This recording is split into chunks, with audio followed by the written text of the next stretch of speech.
Welcome to Waters World. I'm Jesse Waters. The facts about Nathan Phillips, that's the subject of tonight's Waters Words.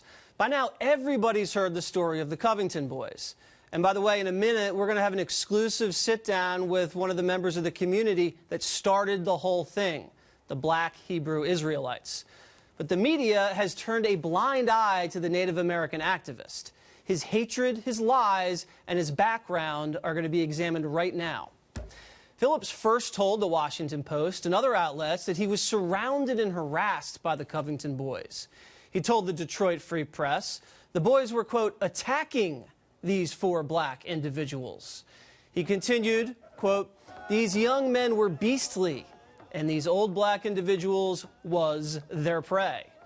Phillips called it racism, and the, quote, hatred in their faces resembled, quote, lynchings that were done in America. He added that the students were chanting, build the wall.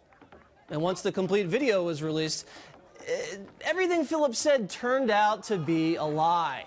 It was Phillips who approached the boys and banged his drum in their face.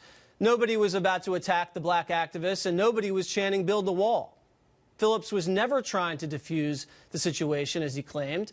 It actually looks like Phillips and his crew were the aggressors with the students. So you white people go back to Europe where you came from. This is not your own land. No, it's not.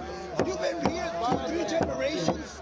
Compared to us, we've been here millions of years. So get the out of my face with that. You be white. You be white. You be the white man about it. Because that's all you need to do. You don't know how to do it. After the confrontation with the boys, what did Phillips do? He attempted to disrupt Mass at Washington, D.C.'s National Shrine. Phillips and about 20 demonstrators tried to force themselves into evening Mass, bang their drums, and totally disrupt the service. Security called the situation, quote, tense, and had to blockade Phillips and his crew from disturbing the congregation. Phillips has a history of racially charged confrontations. 4 years ago, the Native American told a very similar story, claiming that white students in Michigan disrespected him and threw a beer can at him. Phillips went to the police, but no evidence turned up to support his claim. Phillips has a rap sheet which includes assault charges, alcohol-related charges, and negligent driving charges. He even escaped from jail in Nebraska. There's been a lot of confusion over Nathan Phillips' military service in the Vietnam era. Now, I respect his service, but his dishonesty created that confusion. Phillips claimed he served in Vietnam and was the victim of ugly protests upon returning. I'm a Vietnam vet, and I served in Marine Corps 72 to 76. I got honorable discharge, and one of the boxes in there, it shows if it was peacetime or what my box says is that I was in theater. I don't talk much about my Vietnam times. When I come home, those times, I got spit on, actually spit on, called a baby killer. Now, here are the facts. The Marines say Phillips was a reservist from 1972 to 1976, worked on refrigerators stateside, never deployed, and never served in Vietnam. Now, there are other reports that say Phillips went AWOL several times, but we haven't been able to confirm those.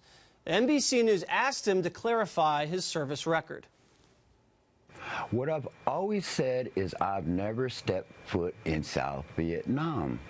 And that's, I don't know how much clearer can that be?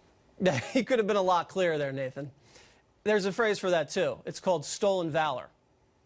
Nathan Phillips is a lying provocateur with a victimization fetish. Yet he was the source for all of these mainstream media outlets who bought his narrative without asking any questions and used it to smear innocent high school students.